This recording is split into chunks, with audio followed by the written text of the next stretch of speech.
Sayyidina Umar berkaca radhiyallahu anhu itu sekali waktu ketika beliau belusukan. Ini belusukan itu sebenarnya bukan gaya baru kan.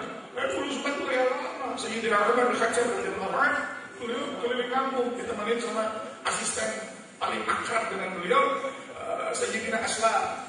Saat muter-muter ada satu rumah yang isinya suara tangisan. Wah, lapar mah, udah ketik buah celik mendingan bagi ibunya. Kata ibunya, sabar saya belum matang. Mah, kumaha barang mama ya, sabar saya belum matang. Aduh, mah, sabar saya belum matang. Belum matang saya. Ini Sayyidina Umar penasaran. Lalu kemudian beliau ingin mengobati rasa penasarannya dengan mengetuk pintu. Ya, atau mengetuk pintu masa mengetuk jidat orang lain. Assalamualaikum. Assalamualaikum.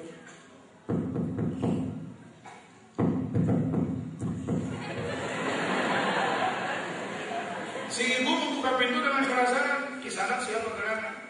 Mau minta teduh bolehkah? Angin gede di luar. Masuk ke dalam. Bu, anak kan satu. Lapar. Anak-anak kasih makan, apa sih kasih makan? Bukannya kita sudah mengasihnya kalau orang belum matang. Mau berapa lama lagi matang? Ada bakalan matang. Kok bisa? Lihat tadi sendiri. Pas dia lihat batu, yang direbus batu. Kata Sayyidina Umar nggak salah, batu direbus. Sejak kapan batu bisa dimakan? Katanya perempuan dengan begitu datar bicara, ini gara-gara Umar. Coba kalau Khalifah Umar itu pemimpin yang perhatian terhadap rakyat, ini udah mungkin saya nggak bisa makan.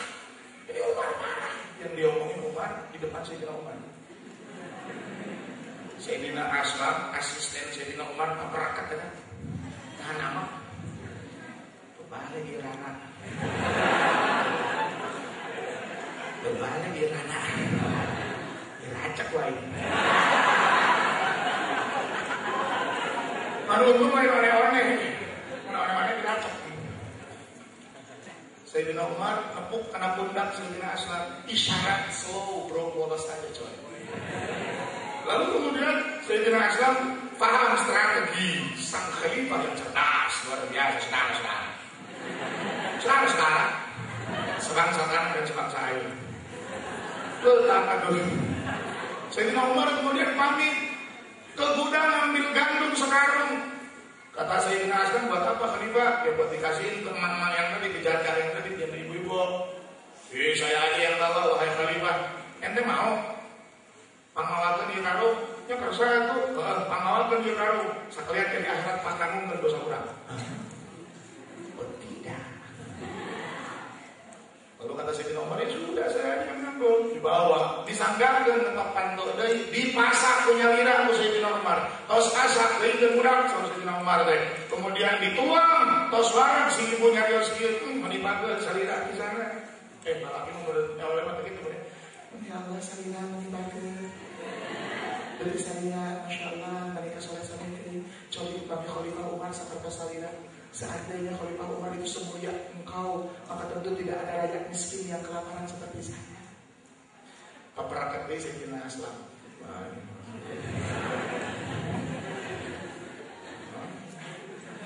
Sayyidina Umar nepuk pundak Sayyidina Aslam ini. Slow bro, polos aja coy.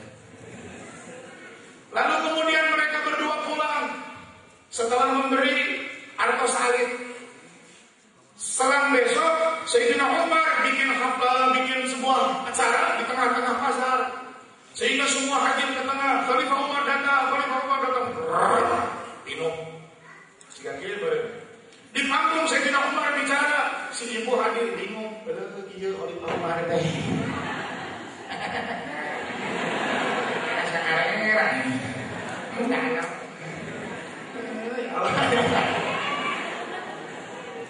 Ternyata yang saya maki-maki itu orangnya di depan saya. Malu si ibu dan dia menangis di depan panggung. Jadi mohon maaf kepada Sayyidina Umar. Sayyidina Umar hanya tersenyum. Sudahlah, tidak masalah.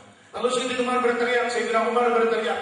Saya Umar benci terhadap 3 manusia.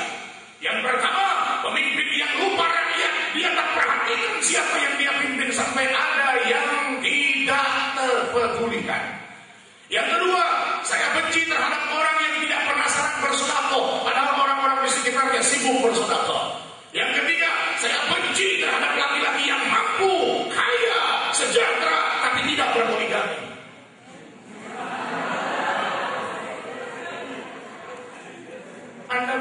janda. Si ibu yang punya 2 anak itu janda. Dia tidak akan separah itu kemiskinannya kalau dia punya suami. Akhirnya dia menyalahkan khalifah, saudara-saudara.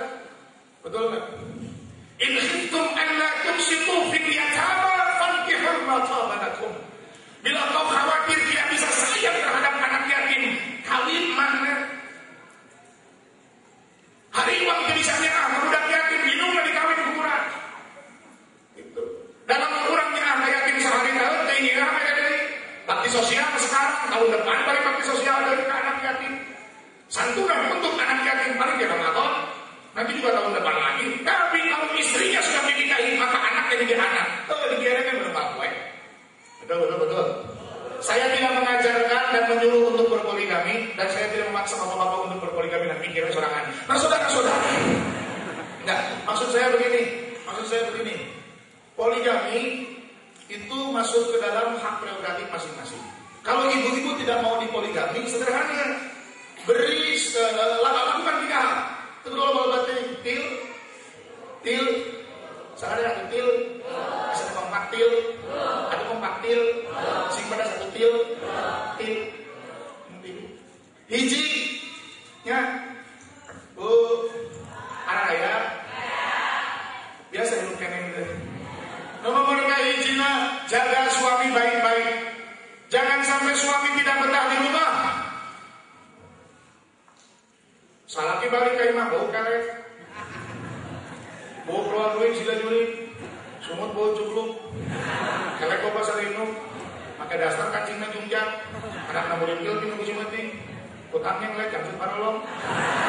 Ada gila, ada salaki ngambil ke imah, pantung buka malikum, salam dan langsung, salam dan namprak, malangit, ya Allah di rumah gua ada ukah. Jaga suami baik-baik, jangan salahkan suami mencari kenyamanan di luar rumah, di dalam rumah tidak nyaman. Setuju? Harus cantik ibu, setuju? Yang cantik bu kita nazar syaratkan itu perempuan hebat. Ketika suamimu melihatmu, dia bahagia melihatmu. Ya Allah, berpikirin seakan si laki-laki itu adalah perempuan, laki-laki yang paling bahagia di dunia. Allah sering dari. Jangan sampai si laki-laki itu malah ngehelas. Diserah ke kumaha, itu ke kumaha, akhirnya si laki-laki curhat sendiri malam-malam. Jangan sembunyi. Ku mohon padamu jangan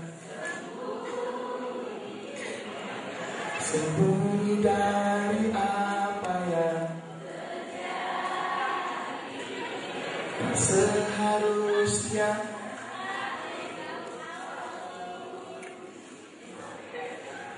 Lupakanlah, hapuskan. Ku ingin melupakannya. Apal begitu mah. Begitu mah apal. Cing lamun ieu apal teu. Ieu apal teu.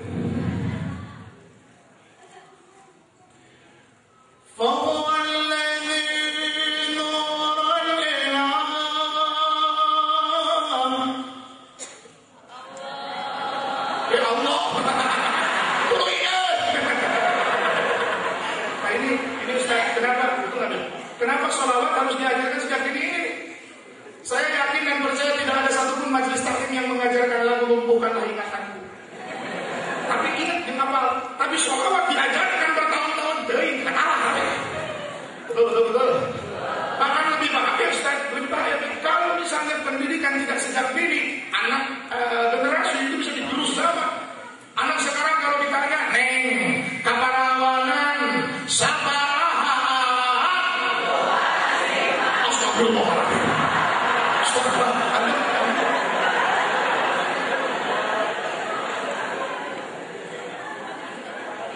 Anda udah nikah?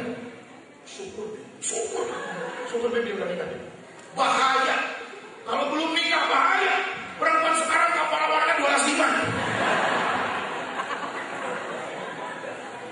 Neng, nyebak saeutik sabarahan. Nyebak saeutik 12.5. Dan ternyata ketika dicek Ini adalah kegagalan pendidikan dan kegagalan kontrol dari orang tuanya. Tapi orang tuanya nggak mau disalahkan. Saat kita tegur, orang tuanya malah menjawab, sumpah nage datenya ho. Tuh jangan sakit datenya ho. Kasar berubah lagi. Ini namanya lempar tangan sembunyi batu. Udah mau lah orang kaca. Tapi bener lah. Dia orang berarti kali salah tuh. Masuk balik. Neng, abdi teh bade ka Cikuda. Kamana jalan? Si ceweknya yang sok gaul. Maaf ya, bahasa Indonesia dulu. Oh, bahasa Indonesia ngomongnya. Saya mau ke Cikuda, jalannya kemana? Jadi gini ya, Pak, Bapak mau ke Cikuda, Bapak lurus, nyempuk beloknya deh. Sejak kapan ada beloknya deh? Lagi ngomong begitu, anaknya lompatan di atas teras, padahal sudah hujan. Anakku jangan lari-lari di situ, nanti bisa deh. Si bapak dengar di rumah kok neng sepi, ibu kemana? Ibu saya lagi ke rumah sakit bersalin, sedang berusaha untuk menjuru. Berantakan di bahasa saudara. Sangat berantakan. Tapi kan ada orang Cina kulin kota. Orang Cina kulin kota. Masuk mall, masuk lawang panto, kayak AC. Nyium anak gunung tiis, pasang jurus. Temannya nanya, lu ngapain pasang jurus di lawang batu? Lain naon coy, dengan aja. Naon dia arah serak tiup anak-anak gunung tiis di mana katanya. Dia cuma dan macam ilmu jemuran. Waktu tanaman merasa kawiraman di tukang gunung kan di sisi lain karena kedua nama AC ya ho. Dia malah jawab AC si ade aing kesian.